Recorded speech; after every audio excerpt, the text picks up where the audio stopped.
Seigneur, ce que je réclame, c'est ce riche don d'amour, que cette céleste flamme en moi brûle nuit et jour. Cet amour si Apocalypse chapitre 7, versets 13 et 14. amour qui supporte tout. Puis un des anciens prit la parole et me dit, ceux qui sont vêtus de robes blanches, qui sont-ils et d'où sont-ils venus? Et je lui dis, Seigneur, tu le sais. Et il me dit, ce sont ceux qui sont venus de la grande tribulation et qui ont lavé leurs robes et ont blanchi leurs robes dans le sang de l'agneau. Bonjour à tous frères et sœurs. Aujourd'hui nous avons une méditation très intéressante, très importante et tout à fait adaptée au moment que nous sommes en train de traverser encore une fois. Vous vous rappellerez, si vous avez contemplé cette méditation précédente, que nous avons étudié, nous sommes arrêtés sur les perspectives de rédemption pour la génération Internet, sabbat dernier. Et nous avons vu que nous pouvons avoir ces perspectives et nous pouvons avoir cette espérance. Et nous avons vu que en ces derniers temps, où le livre de Daniel serait ouvert et pourrait être compris et où la connaissance augmenterait et où ceux qui reçoivent cette connaissance en seraient purifiés, nous avons vu que en cette période-là, il y aurait bel et bien un peuple qui traverserait à travers la connaissance et la sagesse de Dieu une épreuve de purification. Et comme c'est écrit, nous allons y retourner brièvement pour reprendre le fil dans Daniel chapitre 12. Daniel chapitre 12 et verset 10. Plusieurs seront purifiés, blanchis et éprouvés, mais les méchants agiront avec méchanceté et aucun des méchants ne comprendra. Mais les intelligents ou les sages, comme c'est écrit autre part, les sages comprendront. Et cela aura lieu quand les paroles que Daniel a écrites et qui étaient cachées et scellées seraient décellées au temps de la fin. Donc bel et bien ce temps dans lequel nous vivons aujourd'hui. Et aujourd'hui, nous traversons ces derniers battements de ce temps de la fin, de cette dernière période qui introduit ou qui précède le retour physique et glorieux de Jésus-Christ. Et donc, frères et sœurs, pour aller directement en parallèle et en aide au moment que nous traversons aujourd'hui, dans le monde, des moments troublants, des événements bouleversants, qui bouleversent à la fois les hommes et l'économie. Eh bien, nous voulons garder à l'esprit que la parole de Dieu dans tout cela, la parole de Dieu nous donne une vision des événements dans le monde, elle nous donne une vision par laquelle les choses qui sont pour les autres une calamité et une cause de désespoir peuvent être pour nous une source de réjouissance et d'espérance. Ces choses qui sont un sujet de désespoir, eh bien, pour les autres, ceux qui ne plongent pas leur regard dans la parole de Dieu qui est l'incarnation de Jésus-Christ, ces choses qui sont pour eux un sujet de désespoir peuvent être pour nous, si nous la recevons comme il se doit, une source de réjouissance et d'espérance. Nous voulons explorer tout l'aspect pratique de ces déclarations-là que je vous présente. Et pour nous, à plus forte raison pour nous, adventistes du 7e jour, les désastres, les déceptions et les épreuves en tout genre ont un but bien précis. Dieu a un but à l'esprit dans tout cela, dans toutes ces choses qu'il permet. Parce que rappelez-vous, Dieu est toujours souverain sur le trône du ciel. Dieu est toujours souverain. Donc quoi qu'il arrive, cela est permis. Et donc quand nous voyons ces choses paraître et se présenter à nous, eh bien nous avons deux options. Celle de l'incrédulité, de la rébellion, de l'insoumission et de l'esprit de révolte, de se révolter face aux choses qui nous sont insupportables, ou de saisir dans notre cœur, comme nous l'avions vu sabbat précédent, dans Proverbes chapitre 4, de saisir dans notre cœur la parole de Dieu pour être rapproché de Dieu par ces calamités, plutôt que d'être éloigné de Dieu par ces choses-là, qui éloignent les hommes de Dieu parce qu'ils ne courent pas vers lui dans leurs difficultés, mais ils courent dans la direction opposée de là où ils se trouvent. Et donc c'est ce que nous voulons apprendre tangiblement à ne pas faire. Et nous voulons apprendre à faire l'inverse. Et donc, en harmonie avec notre lecture biblique, maintenant, nous voulons nous concentrer tout particulièrement sur un peuple.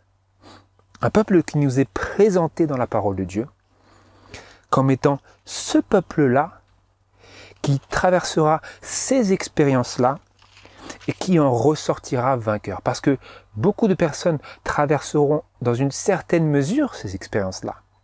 Mais seul ce peuple-là en sortira vainqueur. On nous le présente dans Apocalypse chapitre 14 et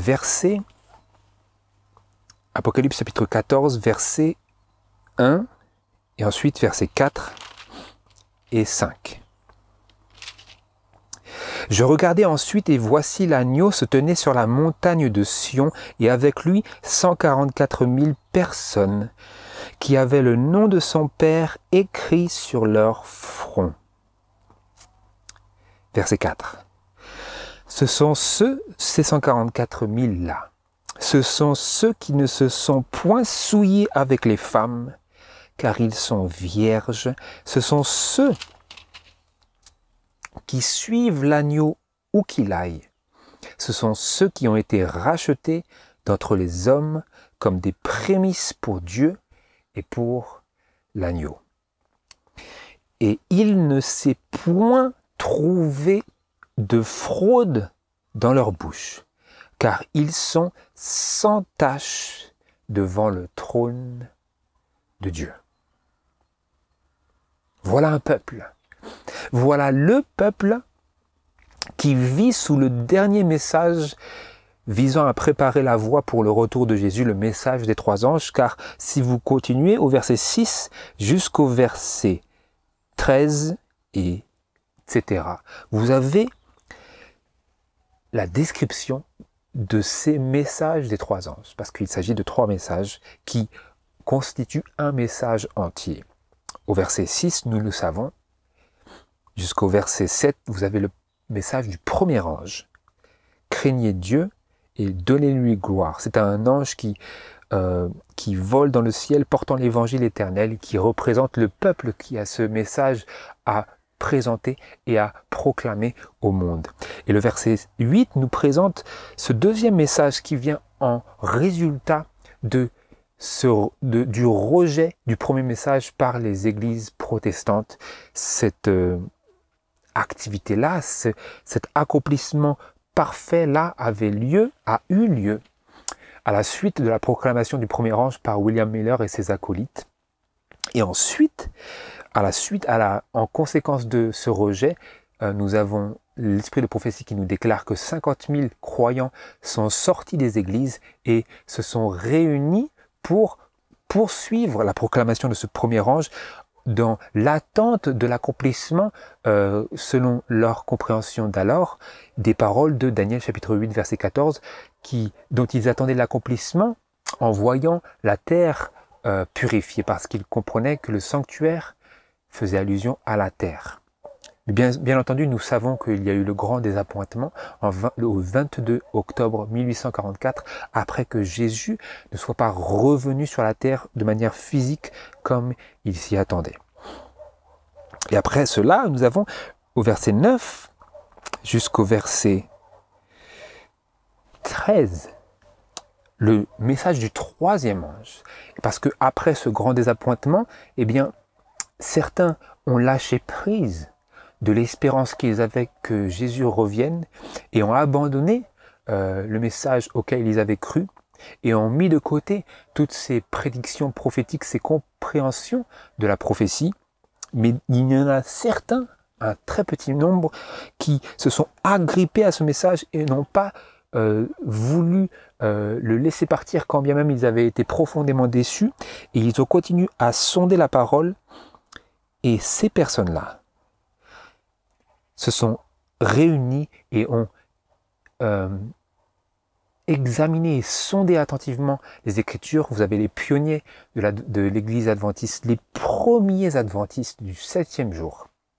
Ces personnes-là, vous avez Ellen White, vous aviez James White, vous aviez Joseph Bates, qui était l'un des premiers à observer le sabbat, avec une personne avant, je crois que c'était une certaine Sarah. Et ces personnes-là se sont réunies, ont étudié la parole de Dieu et ont été guidées par les visions que Dieu a données à Sir White dans le témoignage de ce que nous connaissons comme le témoignage de Jésus en harmonie avec les paroles de Apocalypse chapitre 19. Et donc vous avez tous ces trois messages-là qui sont les messages de ce peuple-là qui nous est présenté comme étant les 144 000. Et donc vous avez un peuple qui nous est décrit par deux caractéristiques ici. Nous voulons en relever deux surtout. Un peuple qui nous est décrit par deux caractéristiques distinctes. D'une part, le nombre, et d'autre part, la condition spirituelle. Alors le nombre, c'est simple, vous le savez. Ils sont 144 000 personnes, comme c'est écrit dans la Bible Osterwald, même si ce mot est ajouté, mais ce mot communique bien la réalité. Ce sont 144 000 personnes à partir du début du scellement en 1848. J'avance un peu, mais c'est parce que ce sont des choses sur lesquelles il faut que nous fondions notre foi en tant qu'adventistes du 7e jour. Ce sont des vérités qui nous ont été proclamées, qui nous ont été présentées, qui ont été confirmées par le témoignage de Jésus. À partir de cette date de 1848, lorsque la compréhension du sabbat a pour la première fois été appliquée dans la vie de ces croyants-là, jusqu'à aujourd'hui et au-delà, vous avez cette période du scellement. Et ces personnes qui sont scellées, et qui sont ces personnes des trois anges, que l'on voit ici au verset 1 à 3 comme étant finalement vainqueurs, ce sont les 144 000. C'est leur nombre. C'est une des caractéristiques de ce peuple-là, que Dieu nous présente. Ce n'est aucun homme qui présente ces choses-là, qui affirme ces choses-là. Dieu le dit lui-même dans sa parole. Et verset 4, nous lisons leur condition spirituelle. Premièrement, ils sont vierges. Donc bien sûr, il s'agit d'une expression figurative, parce que ces personnes-là, beaucoup d'entre eux ont eu des femmes, ont eu des enfants. Il ne s'agit pas de cela. C'est une expression qui met en avant le fait qu'ils ne se sont pas souillés avec les églises protestantes qui constituent Babylone. Parce que d'ailleurs, ces personnes-là constituent ce peuple qui proclame, qui a proclamé et qui proclame encore ce message du deuxième ange. Babylone est tombée, est tombée. La première fois que Babylone était tombée, entre guillemets, ça aurait été une expression de l'Église catholique romaine. Cette Babylone-là était déjà tombée. Mais ici, vous avez une expression où cela est répété 2 fois pour montrer qu'il y a une répétition de la chute ancienne de cette Rome papale. Et ce peuple-là, ce sont des vierges. Ils ne se sont pas souillés avec ces églises déchues qui suivent, qui marchent dans les traces de pas de l'église de Rome en enseignant la sainteté du dimanche et l'immortalité de l'âme. Ces personnes-là, ces 144 000, ne se sont pas souillés avec ces corps ecclésiastiques-là. Que lisons-nous de plus à leur sujet vis-à-vis de leurs conditions spirituelles? Nous lisons qu'ils suivent l'agneau où qu'il aille. Et donc vous avez encore une expression figurative parce qu'on ne les voit pas suivre un agneau où qu'il aille. Parce que ce serait impossible. Donc vous voyez bien que c'est figuratif et cela parle bel et bien du fait qu'ils suivent de très près l'exemple de Jésus. De la même manière que vous vous rappellerez que Jean-Baptiste, quand il vit pour la première fois Jésus, il dit « Voici l'agneau de Dieu qui ôte le péché du monde. » Et donc c'était une des premières expressions qui tendait vers cette signification-là que le croyant est appelé à contempler cet agneau-là, Jésus. Pourquoi? Parce qu'il est Emmanuel, Dieu avec nous. Il est Jésus, celui qui sauvera son peuple de ses péchés. Celui qui est avec nous dans la chair de péché, qui est venu nous donner un exemple de victoire. Et donc ce sont des personnes qui suivent Jésus de cette manière, qui suivent cet agneau où qu'il aille, ou quel qu'ait été son exemple sur la terre. C'est ce qu'ils suivent. Ils suivent cet exemple. C'est leur condition spirituelle ultime. À la toute fin, ce sont ces personnes-là, c'est ce qui les caractérise. Parce que ici, nous voyons cette description là où nous lisons, Apocalypse chapitre 14, verset 1, que nous les voyons tels qu'ils sont sur la montagne de Sion. Quelle est cette montagne de Sion? C'est la nouvelle Jérusalem. Donc nous les voyons tels qu'ils sont à la fin. Et comment suivent-ils l'agneau où qu'il aille également? Eh bien, ils suivent l'agneau qui est aussi la parole, comme nous le lisons dans Jean chapitre 1. Au commencement était la parole, et la parole était avec Dieu, et la parole était Dieu. Et la parole a été faite chair. Nous avons contemplé sa gloire, une gloire comme celle du Fils unique venu du Père. Donc il s'agit bien ici de cette parole qui est le Fils, et l'agneau est Jésus, et l'agneau est la parole. Et donc ils suivent la parole où que la parole les conduise. C'est leur condition spirituelle. Parce qu'ils ne suivent pas l'exemple des églises apostates et déchues, protestantes. Ils suivent la parole, où qu'elle aille. Quand bien même cette parole peut être en contradiction, et l'est souvent, avec les enseignements de ces corps religieux. Quoi d'autre? Nous lisons que il ne s'est point trouvé de fraude dans leur bouche, car ils sont sans tache devant le trône de Dieu. Ils sont finalement sans tache devant le trône de Dieu. Ils ont suivi à la lettre le commandement de Jésus dans Matthieu chapitre 5, verset 48, où il disait, et il nous dit, « Soyez donc, quoi? Parfaits, comme votre Père qui est dans les cieux est parfait. » Ils ont atteint cette perfection-là. Ils l'ont atteint. Nous les voyons sur la montagne de Sion avec l'agneau, c'est 144 000, et ils ont atteint cette perfection. Ils sont sans tache devant le trône de Dieu. Qu'est-ce qui nous montre cela aussi? Ils ont écrit sur leur front le nom. Qu'est-ce que c'était marqué exactement? Ils ont le nom de son Père écrit sur leur front. Quel est son nom? C'est son caractère. Comme de la même manière que Jésus, son nom, c'est son caractère, c'est qui il est. Emmanuel, quand bien même il n'eut pas réellement ce nom de la manière dont on l'entend, c'est son nom. C'est aussi son nom. Il a plusieurs noms. Il s'appelle aussi Michael, le chef des anges. Mais on ne l'appelait pas comme ça sur la terre. On l'appelait Jésus.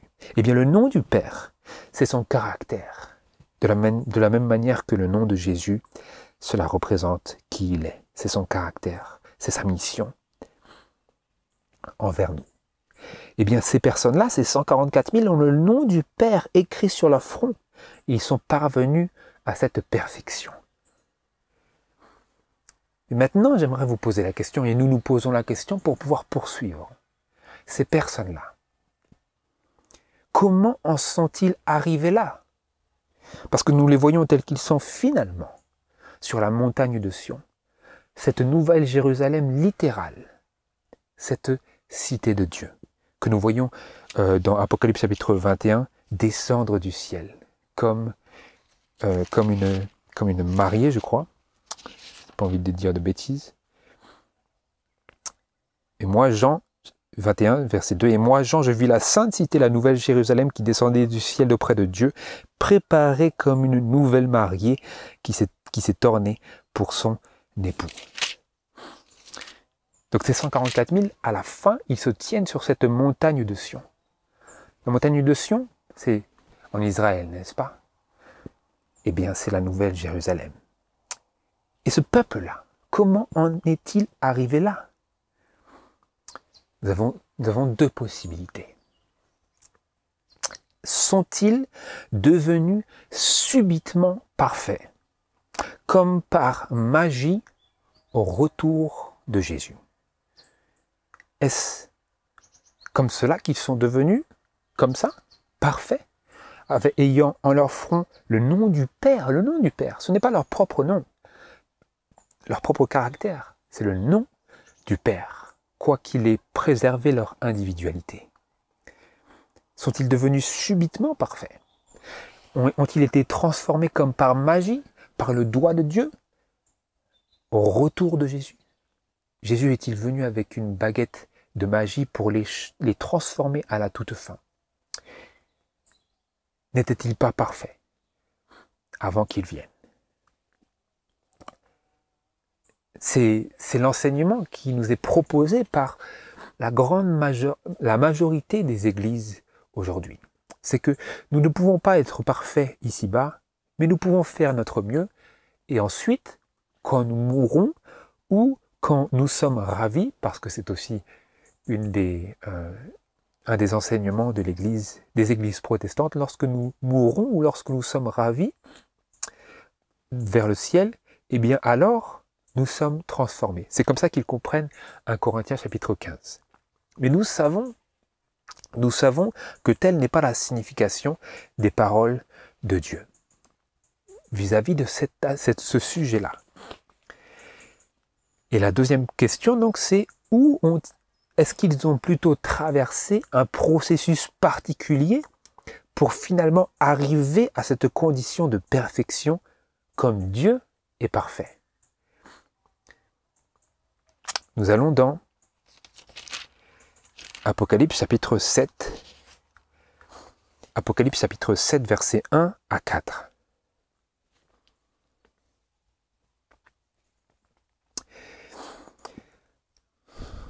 Nous dirigeons vers notre lecture biblique ici.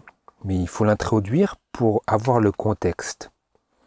Apocalypse chapitre 7, verset 1. Après cela, je vis 4 anges qui se tenaient aux 4 coins de la terre, retenant les 4 vents, afin qu'aucun vent ne soufflât ni sur la terre, ni sur la mer, ni sur aucun arbre. Puis je vis un autre ange qui montait du côté de l'Orient, tenant le sceau du Dieu vivant, et il cria à grande voix aux 4 anges qui avaient reçu le pouvoir de nuire à la terre et à la mer, en disant: ne nuisez point à la terre, ni à la mer, ni aux arbres, jusqu'à ce que nous ayons marqué d'un sceau le front des serviteurs de notre Dieu.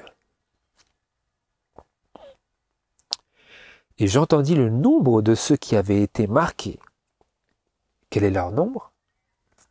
144 000 marqués d'entre toutes les tribus des enfants d'Israël. Et ensuite, ça fait la liste du verset 5 au verset 8, de toutes les tribus. 12 000 de chaque tribu, sauf les tribus qui ont été sorties. Vous savez, Éphraïm et Dan. Et ensuite, verset 13, « Puis un des anciens prit la parole et me dit, « Ceux qui sont vêtus de robes blanches, qui sont-ils et d'où sont-ils venus ?» Et je lui dis, « Seigneur, tu le sais. » Et il me dit, « Ce sont ceux qui sont venus de la grande tribulation et qui ont lavé leurs robes et ont blanchi leurs robes dans le sang de l'agneau. C'est pourquoi ils sont devant le trône de Dieu et ils le servent jour et nuit dans son temple. Et celui qui est assis sur le trône étendra sur eux son pavillon. » Ah, qu'est-ce que nous avons lu? Chapitre 14, verset 5, qu'ils sont sans faute devant le trône de Dieu. Et ici, nous avons le pourquoi. Pourquoi est-ce qu'ils se sont ainsi trouvés devant le trône de Dieu dans cette condition spirituelle-là de perfection, d'irréprochabilité? Pourquoi? C'est parce que ils sont venus de la grande tribulation et ils ont lavé leurs robes et ont blanchi leurs robes dans le sang de l'agneau. Et cela nous renvoie directement à ces paroles de Daniel chapitre 12 verset 10 où nous lisons que plusieurs seront purifiés et blanchis. Ils seront purifiés et blanchis. Et comment? Parce que ces personnes-là sont intelligents. Ils sont intelligents. Comment? Ils suivent l'agneau où qu'il aille. Comment? Ils suivent la parole et les témoignages, qui sont le témoignage de Jésus. Ils ont lavé leurs robes et ont blanchi leurs robes dans le sang de l'agneau. J'aimerais ici utiliser l'esprit de prophétie qui nous aide beaucoup à bien cerner le sens de ces paroles-là, de l'inspiration, pour qu'il n'y ait aucun nombre de doutes ou d'incertitudes. Je me tourne ici vers le Conseil à l'Église, à la page 271 et au paragraphe 1 à 2.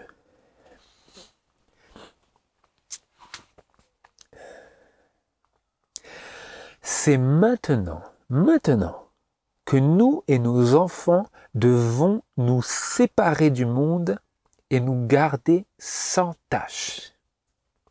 C'est maintenant que nous devons purifier nos robes de caractère et les blanchir dans le sang de l'agneau. C'est maintenant. Écoutez bien, frères et sœurs.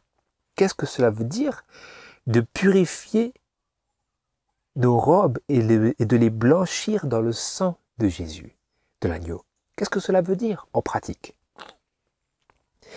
C'est maintenant que nous devons vaincre l'orgueil, la colère ou l'emportement, l'indolence spirituelle.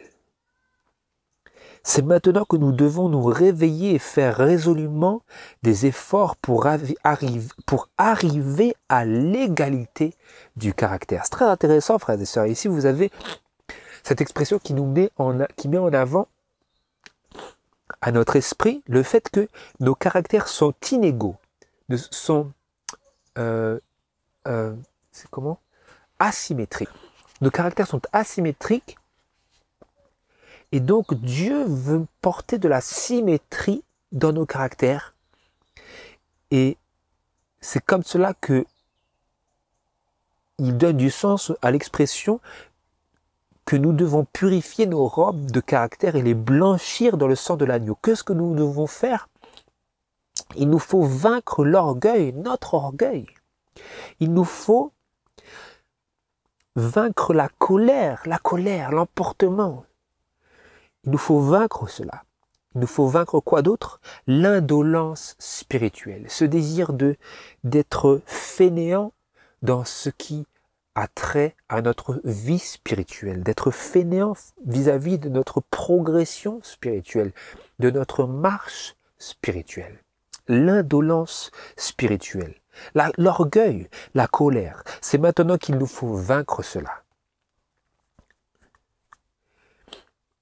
C'est maintenant que nous devons nous réveiller et faire résolument des efforts pour arriver à l'égalité du caractère.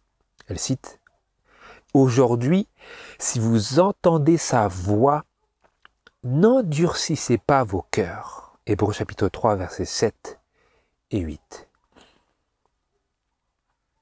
Donc nous avons ici une expression on ne peut plus claire du sens de ce lavage des robes et ce blanchissement des robes des 144 000 dans le sang de l'agneau. C'est une activité à laquelle ils prennent part, dans laquelle ils s'engagent.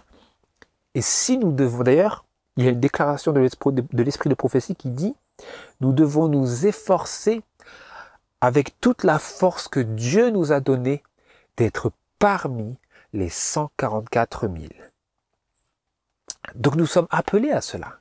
Nous sommes appelés à faire partie de ce peuple qui se retrouve finalement sur la montagne de Sion avec l'agneau, avec Jésus. Et nous apprenons que c'est comme cela, c'est pour cela, c'est à cause de cela qu'il se trouve finalement devant le trône de Dieu et qu'il le serve jour et nuit dans son temple. C'est parce qu'ils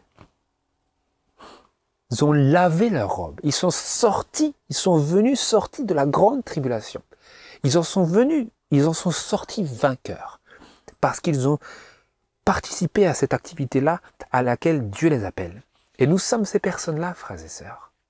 Nous sommes ces personnes-là qui sommes appelés à faire partie des 144 000 qui se trouvent finalement sans fraude dans leur bouche et sans faute devant le trône de Dieu, ayant en leur front le nom du Père.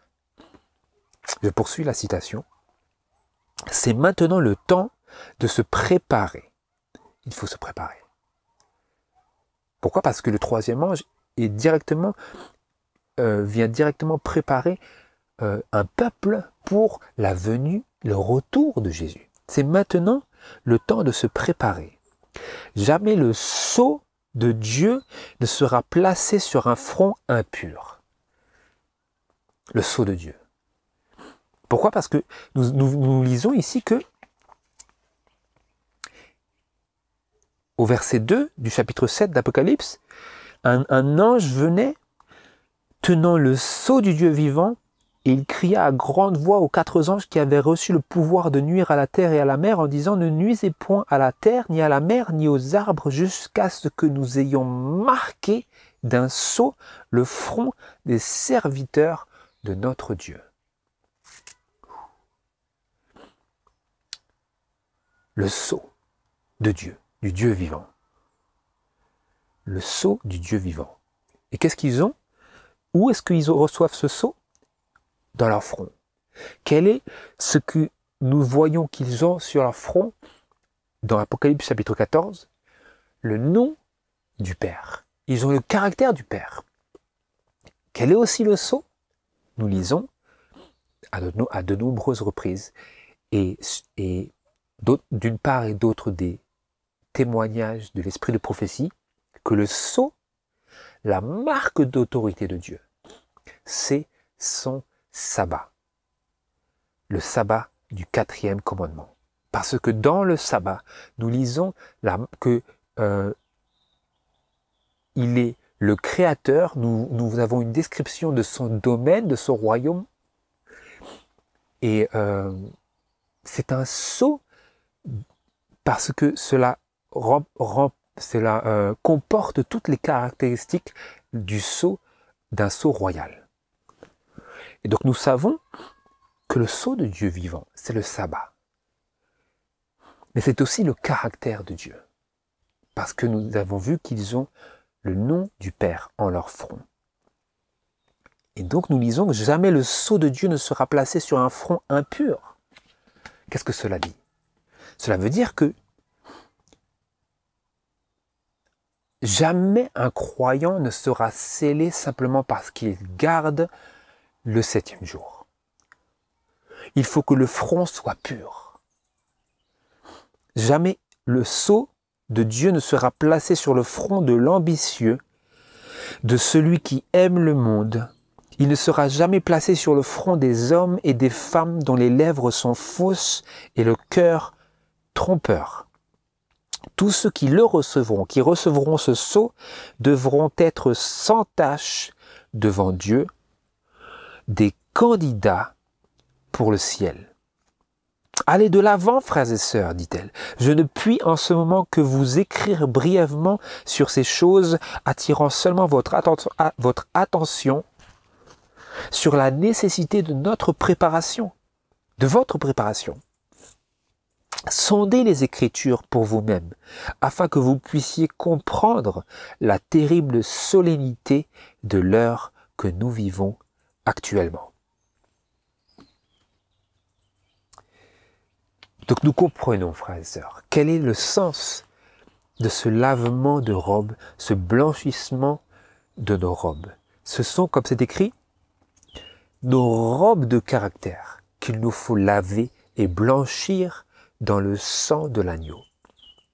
C'est l'orgueil, l'emportement, l'indolence spirituelle, tous nos défauts de caractère et nos mauvaises habitudes qu'il nous faut vaincre pour pouvoir atteindre cette condition-là d'être sans faute devant le trône de Dieu. Et nous lisons également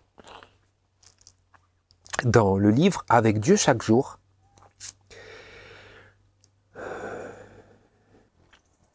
et vis-à-vis de ce passage ici, du verset 1 à 4, sur ce scellement, j'aimerais qu'on puisse élargir cela avant de poursuivre. Parce que ce sont des choses que nous voyons autour de nous et nous voulons bien absorber, frères et sœurs. Qu'est-ce qui se trame et pourquoi ces choses se ralentissent et pourquoi elles se précipitent d'un moment à un autre. Je lis. 4 anges puissants continuent à retenir les 4 vents de la terre, n'est-ce pas? Ce que nous avons lu, je vis 4 anges qui se tenaient aux 4 coins de la terre, retenant les 4 vents, afin qu'aucun vent ne soufflât ni sur la terre, etc. 4 anges puissants continuent à retenir les 4 vents de la terre. L'effroyable destruction finale ne doit pas encore se produire. Pas encore. Pas encore. C'est pour cela, frères et sœurs, que nous avons l'impression que les choses vont exploser, et ensuite elles reviennent plus ou moins à la normale. Et ensuite, cela s'empire de nouveau, et ensuite, cela revient un peu à la normale, etc. C'est parce que, sans cesse, les 4 anges puissants retiennent les 4 vents. Et nous lisons à d'autres endroits que, par moments, ils lâchent un peu les vents, mais ils les tiennent toujours en laisse. Les accidents qui surviennent sur terre, sur mer, les morts provoquées par les orages, les tempêtes, les accidents de chemin de fer, les guerres qui augmentent sans cesse, les terribles inondations, les tremblements de terre, le déchaînement des vents pousseront les nations à livrer un combat mortel.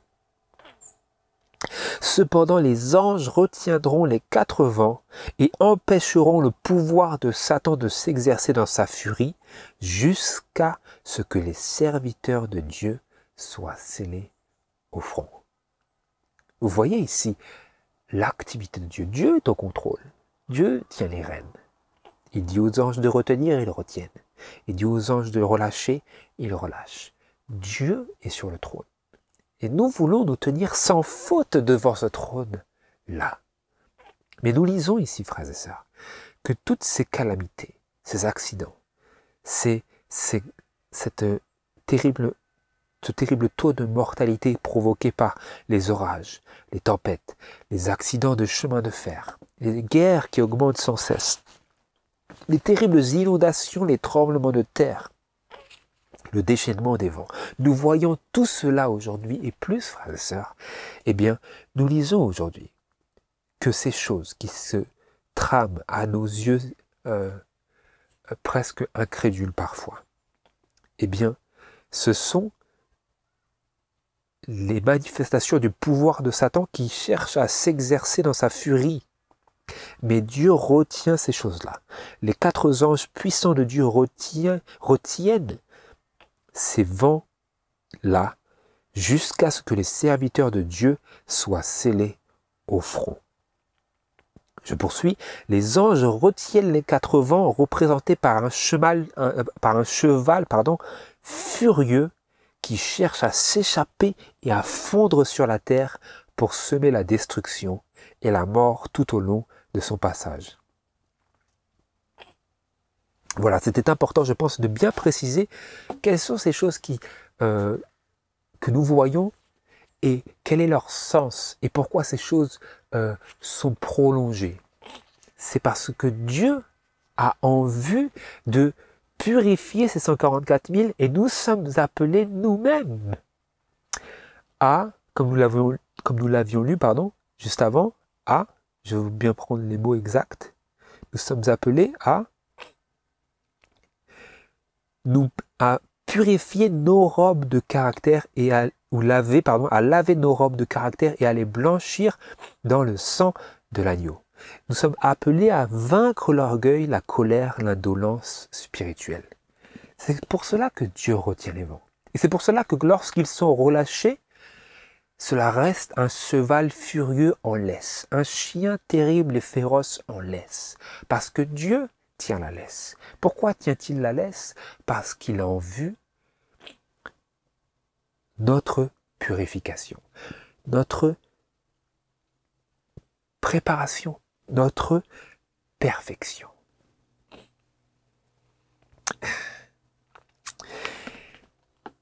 Il y a quelque chose maintenant, frères et sœurs, quelque chose qui fait que cela devient plus proche du cœur, cela semble plus personnel.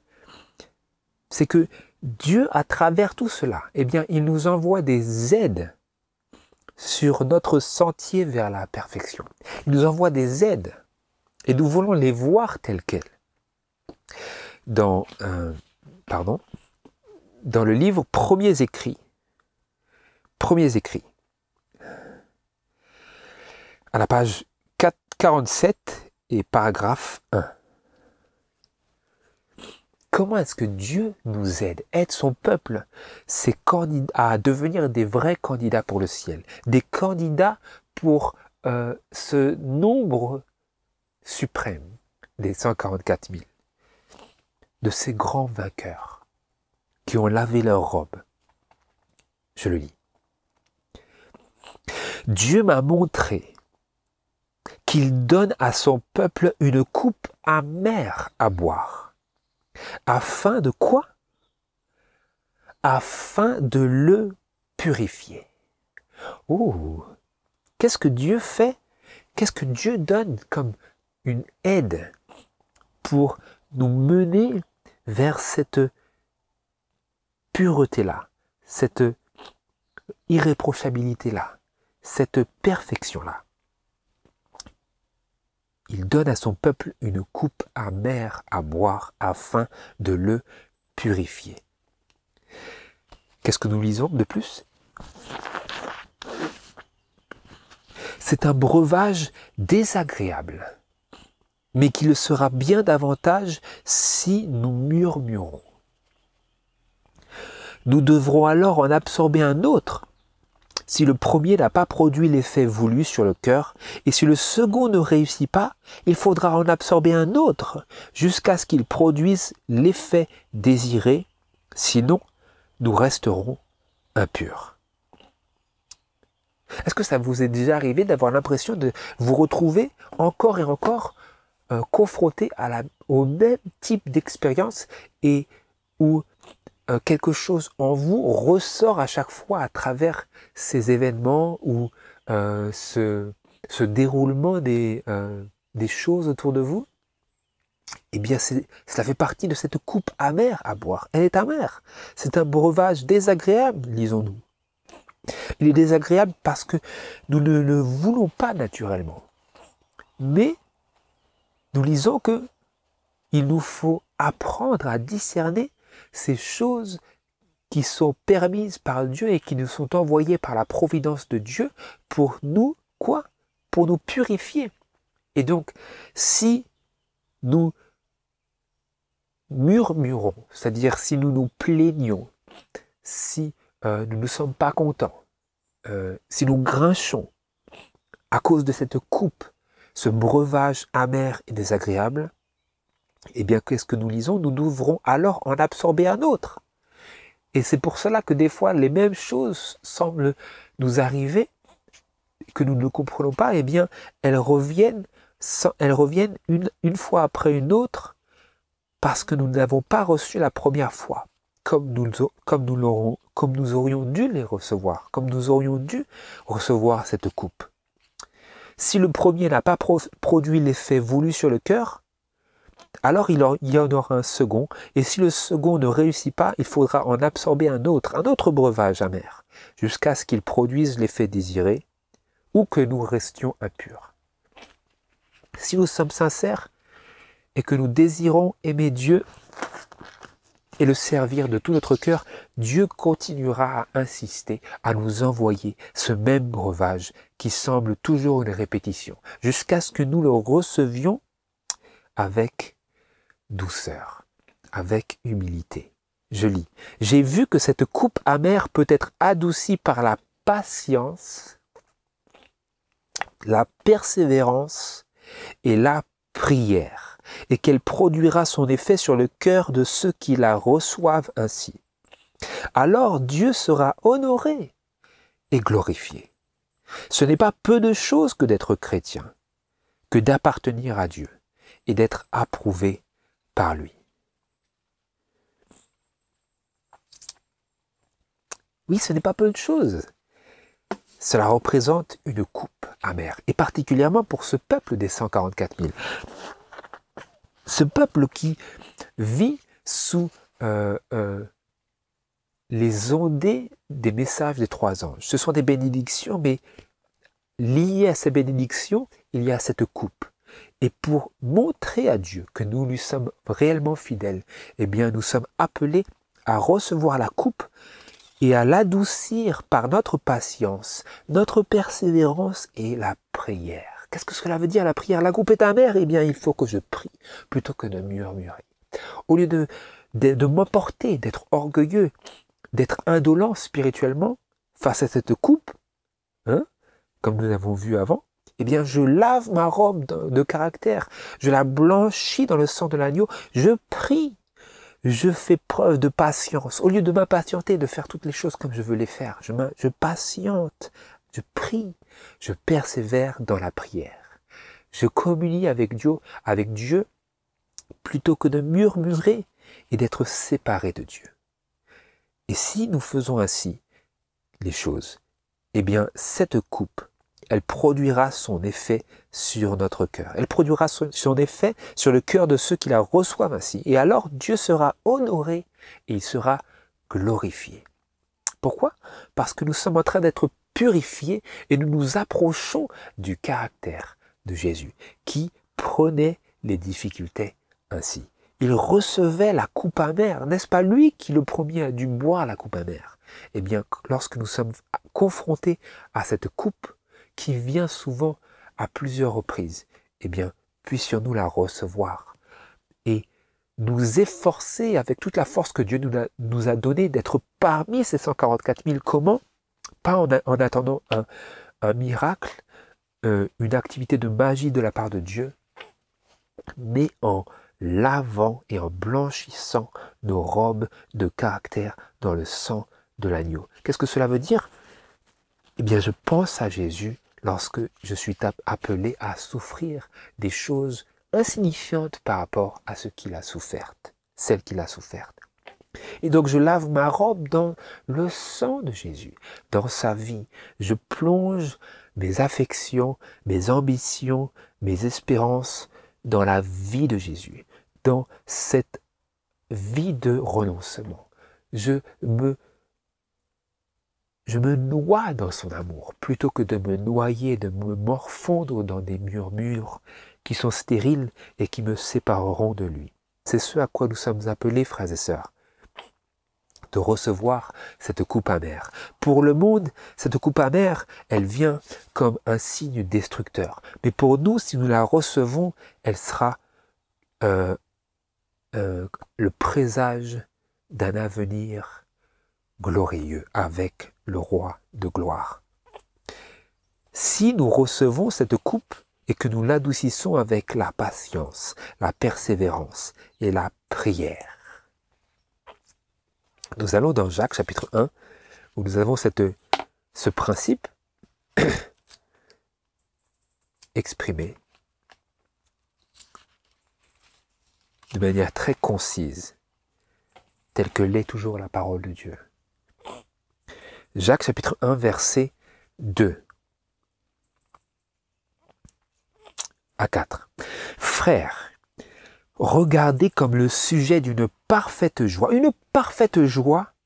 les diverses tentations qui vous arrivent. Ce sont des tentations, c'est une coupe amère. Vous voyez, il faut comprendre que ces choses-là ont diverses connotations et peuvent être décrites par divers noms. C'est une coupe amère. Nous sommes tentés amèrement, comme Jésus l'était. Tentés de faire le mal, tentés de faire ce qui n'est pas bien. Cela devient une coupe, c'est une coupe et nous pouvons l'adoucir en la regardant comme le sujet d'une parfaite joie. Regardez comme le sujet d'une parfaite joie les diverses tentations qui vous arrivent. Pourquoi? Sachant que l'épreuve de votre foi produit la patience, nous adoucissons cette coupe par la patience, comme nous avons vu, la patience, la persévérance et la prière.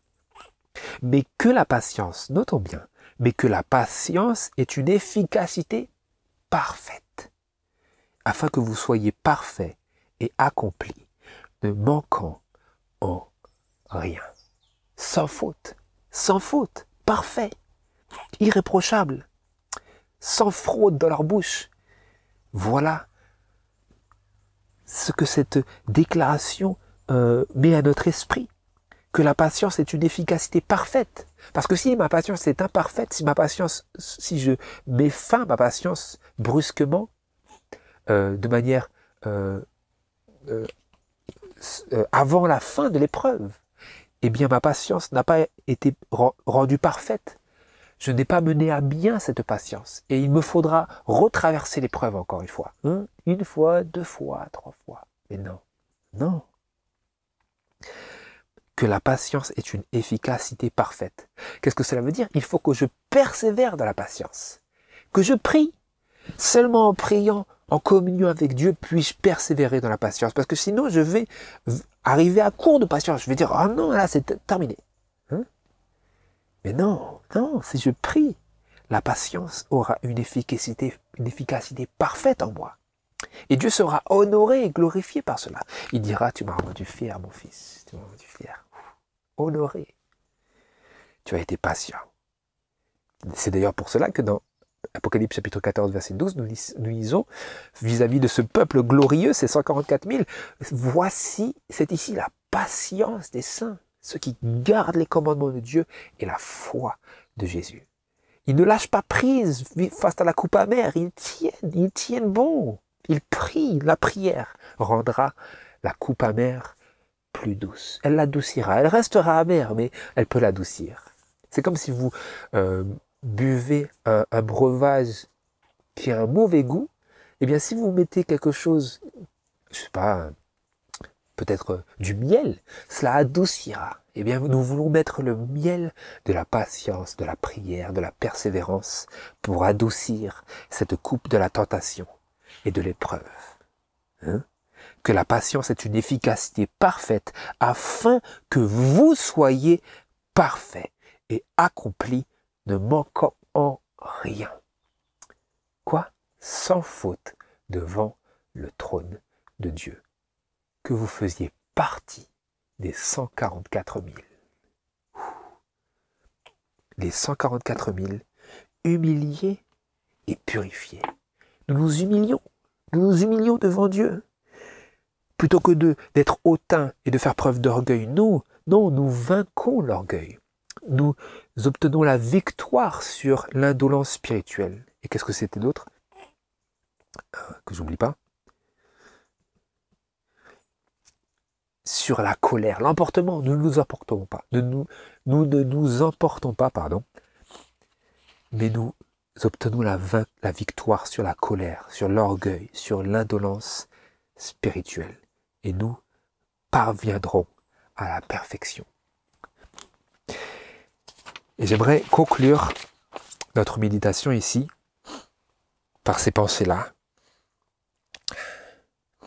Cette coupe amère dont nous parlions, qui se révèle à nous sous différentes formes, eh bien, elle est destinée à faire ressortir les choses à l'intérieur de nous qui sont contraires au caractère de l'humble et doux Jésus.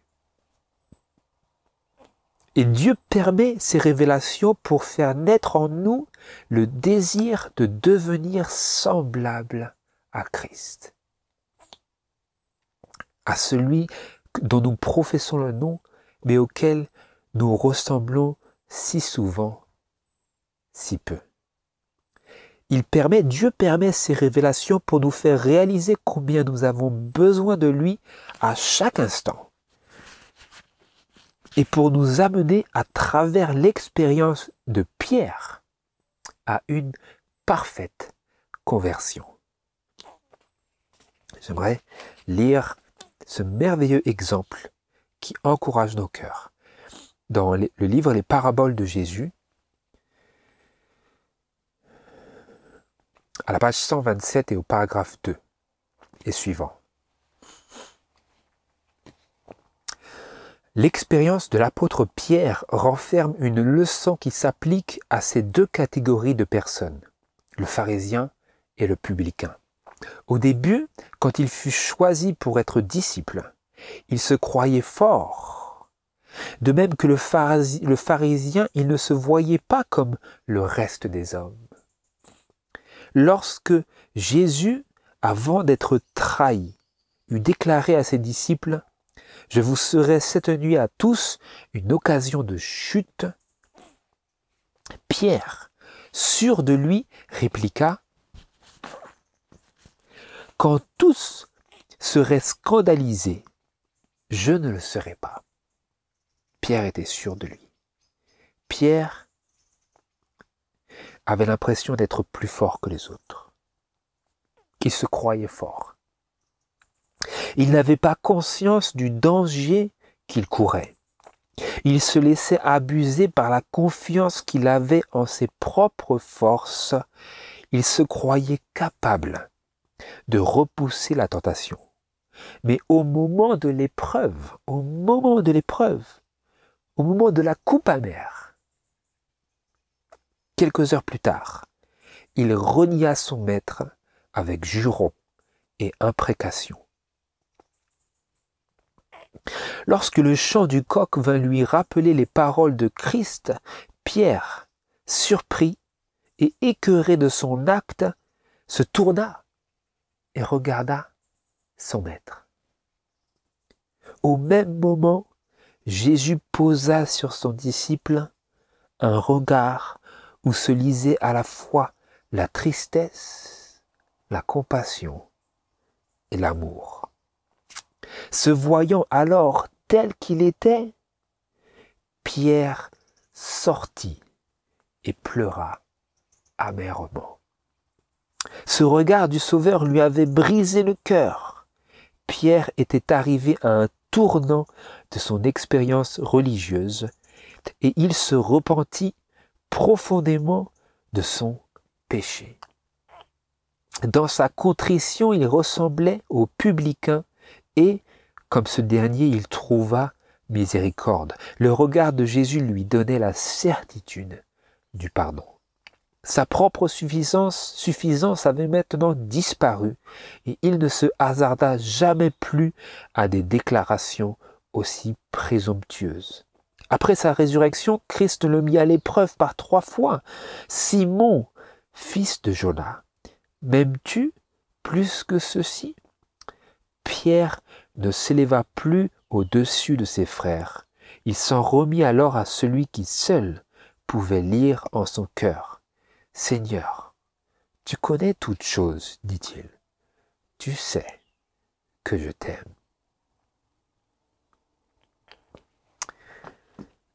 Et cela nous oriente vers les paroles de 1 Pierre, chapitre 5. 1 Pierre, chapitre 5, verset 6. Pardon, 1 Pierre, chapitre 5, versets 5 et 6. De même, jeunes gens, soyez soumis aux anciens et vous soumettant tous les uns aux autres, revêtez-vous d'humilité, car Dieu résiste aux orgueilleux, mais il fait grâce aux humbles. Humiliez-vous donc sous la puissante main de Dieu afin qu'il vous élève quand il en sera temps. Oui, c'était les paroles même de l'apôtre Pierre après qu'il ait lui-même traversé ces expériences de terrible humiliation. Et nous aussi, frères et sœurs, étant appelés à traverser ces expériences de cette coupe amère qu'il nous faut accepter de boire, eh bien, nous voulons aussi traverser, comme l'apôtre Pierre, cette expérience où notre propre suffisance disparaît et nous abandonnons notre orgueil, nous vainquons notre indolence spirituelle et notre colère et nous nous humilions sous la puissante main de Dieu. Nous nous revêtons d'humilité et nous lavons nos robes dans le sang de l'agneau. C'est notre appel pour faire partie de ces 144 000 là qui sont sans faute devant le trône de Dieu.